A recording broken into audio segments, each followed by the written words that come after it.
Good morning प्यारे विद्यार्थियों, online class में आपका स्वागत है। हाँ तो प्यारे विद्यार्थियों, आज हम पढ़ेंगे आपके सेकेंड यूनिट का सेकेंड पार्ट, संघ की कार्यपालिका। इसमें राष्ट्रपति का निर्वाचन, शक्तियां, प्रधानमंत्री की स्थिति एवं कार्य।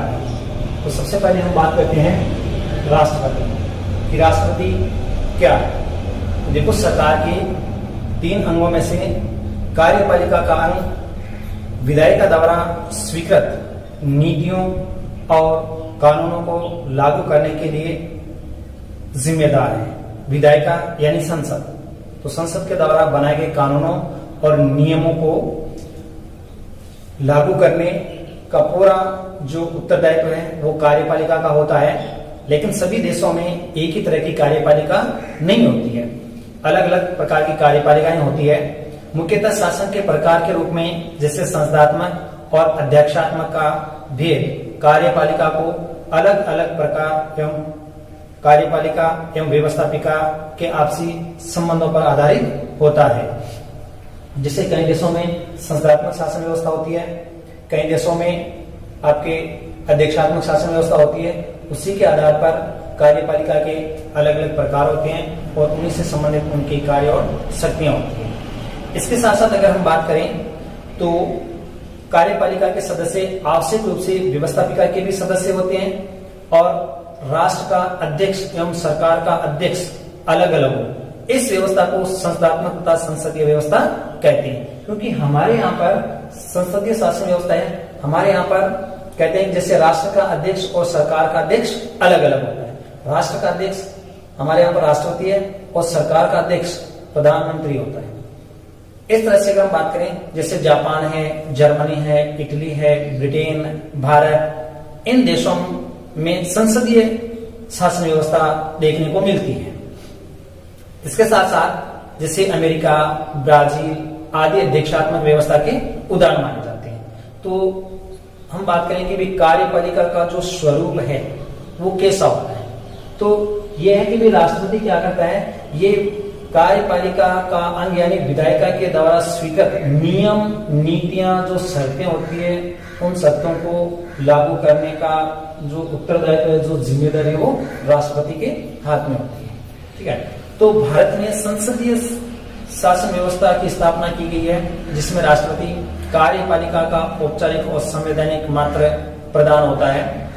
प्रधानमंत्री के नेतृत्व में जो मंत्री परिषद है वही वास्तविक कार्यपालिका होती है। यदि हम बात करें हमारे यहाँ पर राष्ट्रपति, तो राष्ट्रपति यहाँ पर केवल संवैधानिक प्रमुख होता है। राष्ट्रपति संवैधानिक प्रमुख,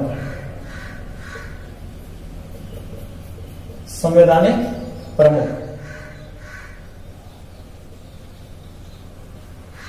राष्ट्रपति केवल संवैधानिक प्रमुख होता है।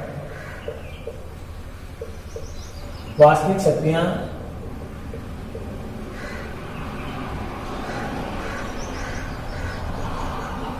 शक्तियां प्रधानमंत्री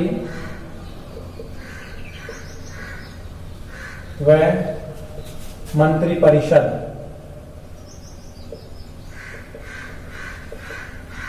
परिषद के पास होती है। तो राष्ट्रपति केवल राष्ट्राध्यक्ष कहलाता है और प्रधानमंत्री शासनाध्यक्ष, क्योंकि शासक और प्रधानमंत्री ही करते हैं। इसके साथ साथ यदि भी राष्ट्रपति का पद गरिमा एवं प्रतिष्ठा का पद माना जाता है, देश का प्रथम नागरिक माना जाता है और वरीयता क्रम यानी प्रोटोकॉल में सर्वोच्च स्थान भी रहता है। यानी राष्ट्रपति का जो पद है वो गरिमा और प्रतिष्ठा का माना जाता है। देश का प्रथम नागरिक राष्ट्रपति कहलाता है, यानी देश का प्रथम नागरिक होता है राष्ट्रपति। राष्ट्रपति देश के प्रथम नागरिक होते हैं। इसके साथ साथ अगर हम बात करें तो संविधान के अनुच्छेद 52 में राष्ट्रपति पद की व्यवस्था वो की गई है। यानी संविधान के अनुच्छेद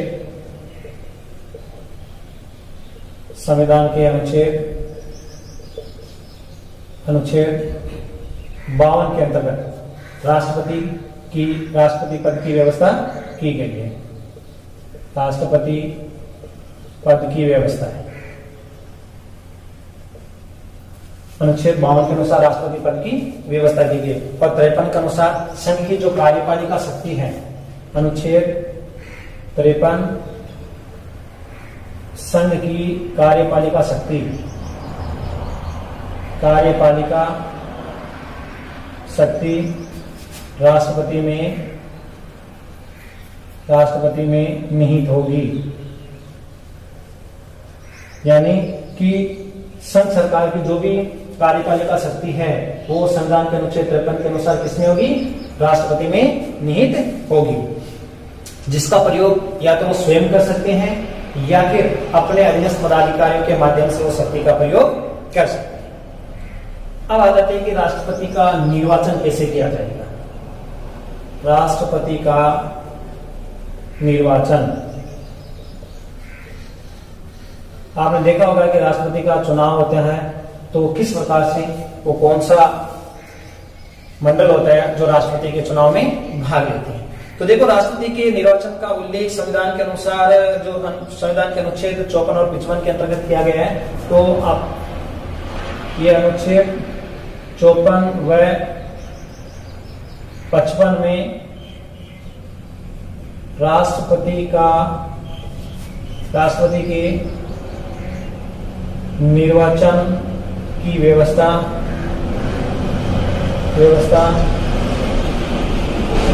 की गई है। यानी 54 और 55 के अंतर्गत राष्ट्रपति के निर्वाचन की व्यवस्था की गई है, जिसके अनुसार एक निर्वाचक मंडल होगा और वो निर्वाचक मंडल के द्वारा, जिसमें संसद के दोनों सदस्य, यानी निर्वाचक मंडल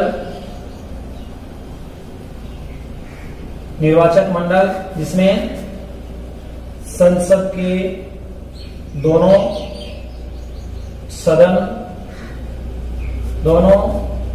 सदनों के निर्वाचित सदस्य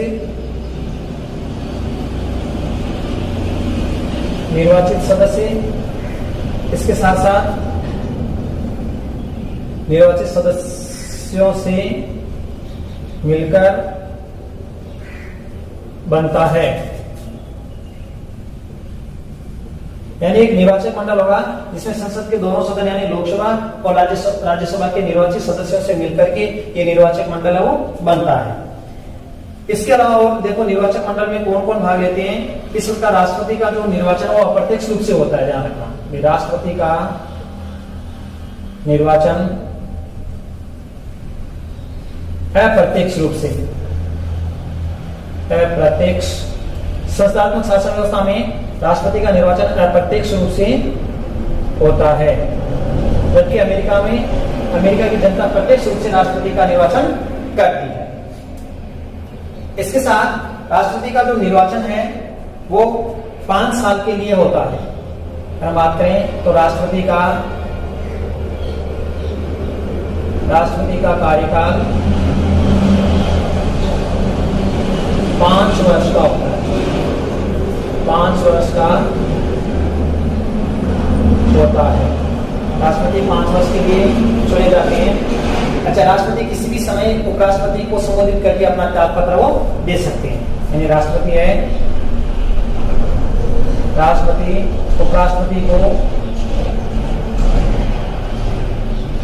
उपराष्ट्रपति को अपना त्याग पत्र दे सकते हैं।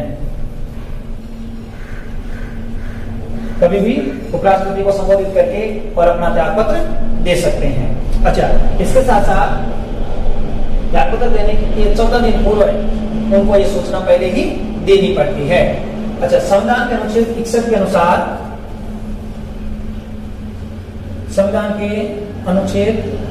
अनुसार, संसद राष्ट्रपति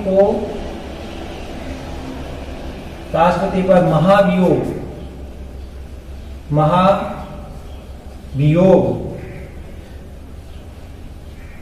लगा सकती है।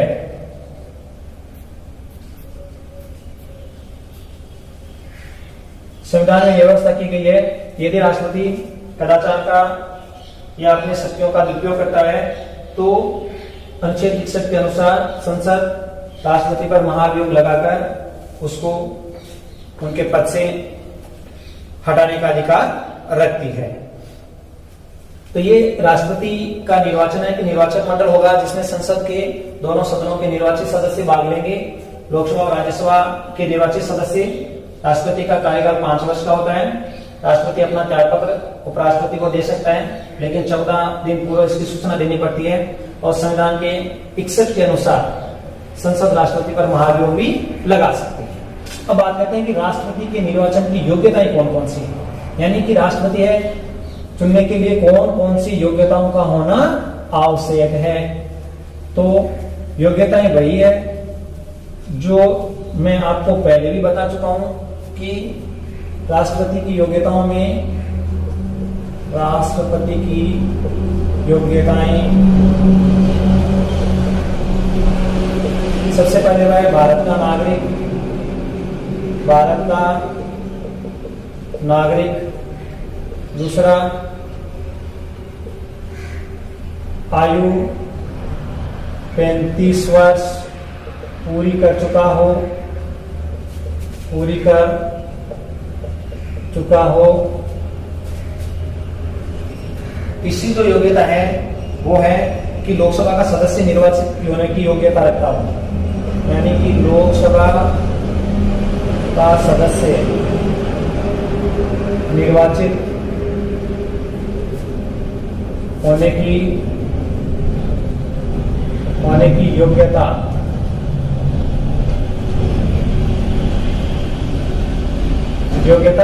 रखता हो। इसके साथ साथ ये है कि इसके अतिरिक्त वह सरकार के अंतर्गत किसी भी लाभ के पद पर नहीं होना चाहिए, यानी सरकार के अंतर्गत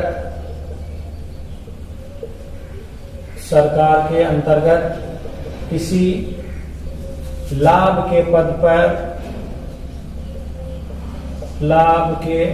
पर न हो, यानी दोहरे लाभ के पद पर न हो। इसके साथ साथ गैर गंभीर व्यक्तियों को चुनाव लड़ने से रोकने के लिए निर्वाचक मंडल में से प्रस्तावकों एवं अनुमोदकों की भी व्यवस्था की गई है। इस तरह से राष्ट्रपति पद के लिए इन निम्न योग्यताओं का होना आवश्यक है। अगर कोई भी व्यक्ति ये योग्यताएं पूरी करता है तो राष्ट्रपति पद के लिए निर्वाचित हो सकता है। अब हम बात करते हैं निर्वाचक मंडल। जब राष्ट्रपति के निर्वाचन में कौन कौन निर्वाचक मंडल भाग ले सकते हैं, तो निर्वाचक मंडल में देखिए कौन कौन सदस्य भाग ले सकते हैं। तो सबसे पहले आता है निर्वाचक मंडल। निर्वाचक मंडल में कौन कौन सदस्य भाग लेते हैं। तो निर्वाचक मंडल के लिए 2 विशेष बातों पर बल दिया जाता है। प्रथम, निर्वाचक मंडल जनसंख्या का निकटतम संभव समान प्रतिनिधित्व, और द्वितीय कि समस्त विधानसभा यानी सदस्यों द्वारा देय मतों में समता रहे। और उद्देश्यों की प्राप्ति, निर्वाचक मंडल के प्रत्येक सदस्य की मत संख्या निश्चित करने के लिए एक विशेष पद्धति अपनाई जाती है, जिसमें राज्य विधानमंडल के मतों की संख्या प्राप्त करने के लिए राज्य की जो कुल जनसंख्या है वहां के विधानमंडल के चुने हुए सदस्यों में बांट दी जाती है और उस भागफल को 1000 से डिवाइड कर दिया जाता है। इसके लिए एक सूत्र होता है निर्वाचक मंडल के लिए, तो उस सूत्र में आपको बता देता हूं कि इस सूत्र में विधानमंडल के सदस्यों का मत भाग, विधानमंडल सदस्यों का मत भाग बराबर राज्य की कुल जनसंख्या, राज्य की कुल जनसंख्या बटा विधानमंडल के निर्वाचित सदस्य, राज्य विधानमंडल के निर्वाचित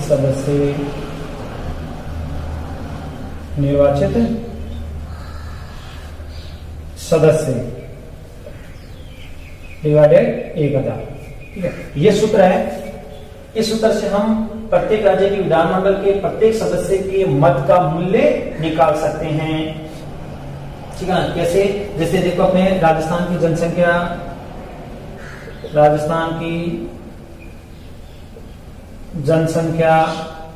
अपने राजस्थान की जो जनसंख्या है वो आपके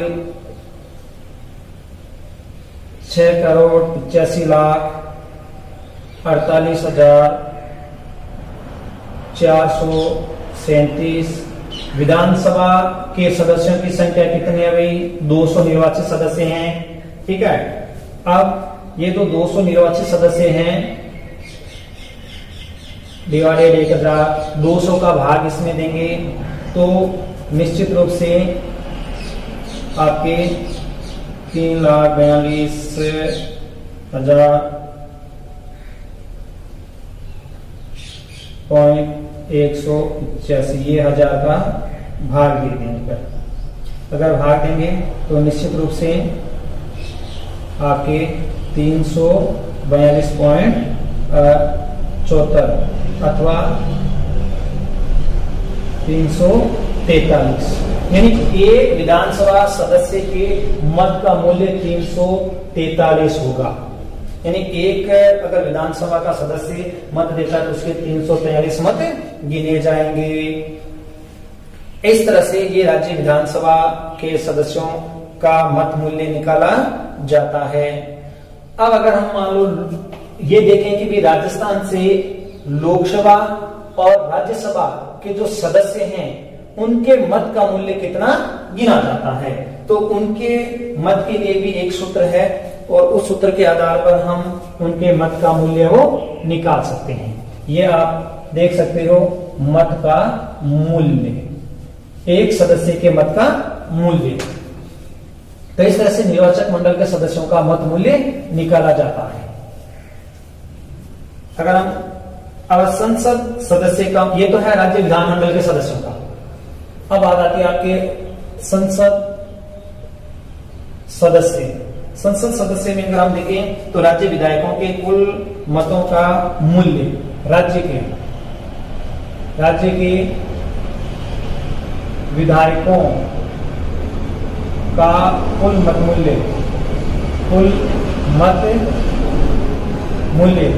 मूल्य कैसे होगा?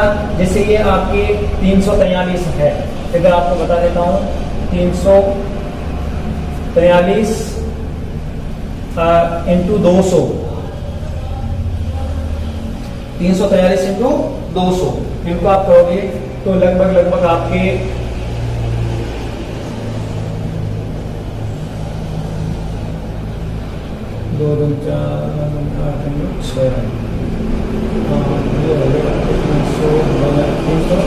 343 ये इतना आपके हो जाएगा 68,600 मत मूल्य हो जाएगा सबका, यानी 200 विधायकों का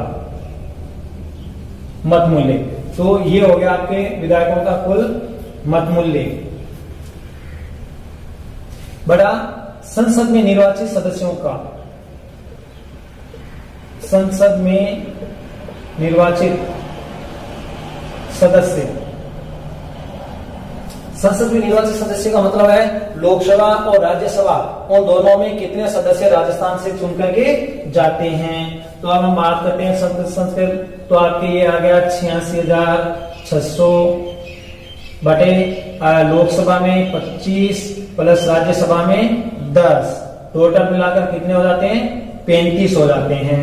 तो ये आपके 68,600 बटा 35 का भाग दोगे तो 1960, यानी संसद के जो सदस्य यानी कि लोकसभा और राज्यसभा के जो सदस्य हैं उन सदस्यों में से एक सदस्य के मत का मूल्य कितना होगा?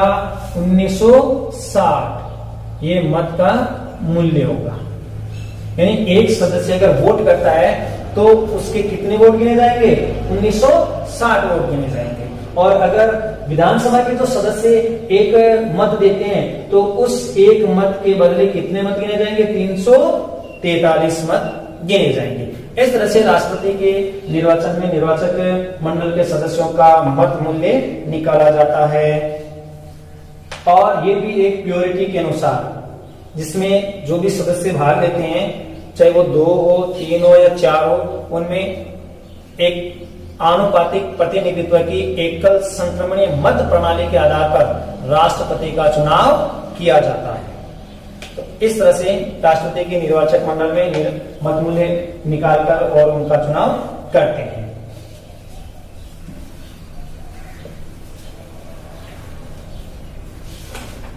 अब नेक्स्ट हम बात करते हैं कि राष्ट्रपति को किस प्रकार कितना वेतन मिलता है, उनके कौन कौन से विशेषाधिकार है वो दिए गए। संविधान के अनुसार राष्ट्रपति को कितना वेतन और कौन कौन से विशेषाधिकार दिए गए हैं।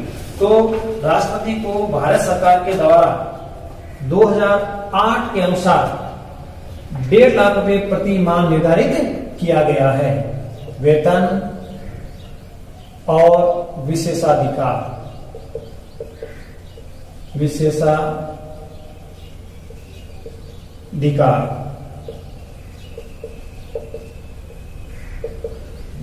तो लगभग 1.5 लाख रुपए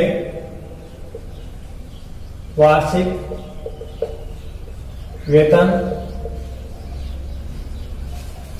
वेतन ये निर्धारित किया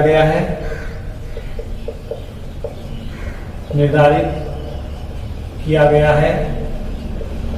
इसके साथ साथ आप देखोगे कि राष्ट्रपति के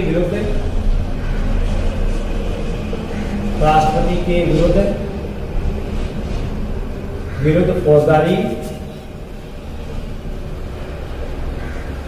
फौजदारी दीवानी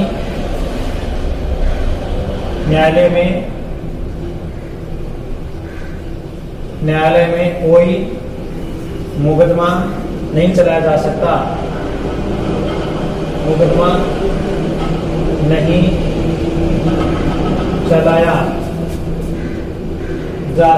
है।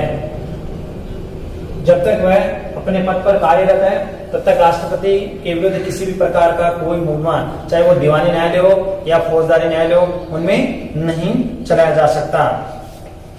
इसके साथ साथ और नहीं उन्हें गिरफ्तार किया जा सकता है।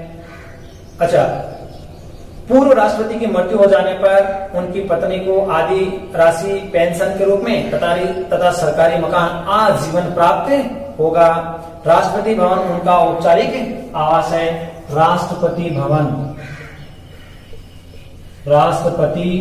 भवन यानी राष्ट्रपति बनने के बाद राष्ट्रपति को राष्ट्रपति भवन ये औपचारिक निवास है उनका, जब तक वो अपने पद पर है, औपचारिक निवास स्थान। इसके साथ साथ हिमाचल प्रदेश की राजधानी शिमला के निकट छबरा में ग्रीष्मकालीन निवास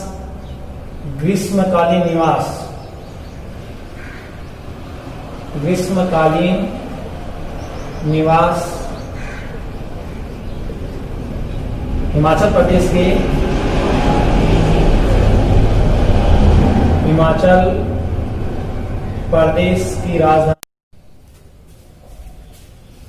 तो अनुच्छेद 17 के 117 में वित्तीय संबंधित कोई भी विधेयक है वो बिना राष्ट्रपति की स्वीकृति के बिना संसद में प्रस्तुत नहीं किया जा सकता। अब नेक्स्ट आपकी चौथी शक्ति है न्यायिक शक्ति।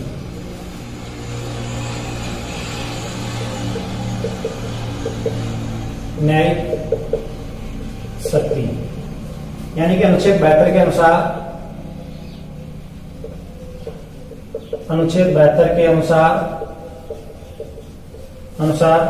राष्ट्रपति को यह अधिकार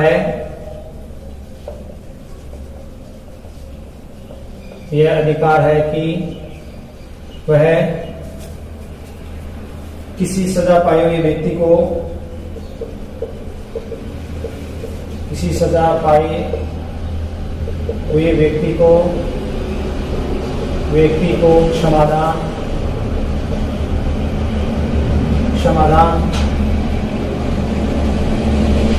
क्षमा करने, दंड कम करने आदि का अधिकार या शक्ति प्राप्त है। इस प्रकार से राष्ट्रपति के पास सामान्यकालीन ये 4 शक्तियां हैं। इन 4 शक्तियों का प्रयोग वह स्वयं भी कर सकता है या फिर वह अपने अधीनस्थ पदाधिकारियों के माध्यम से करवाता है। अब नेक्स्ट आपकी आपातकालीन शक्तियां जो आपके अगले अध्याय में पढ़ेंगे।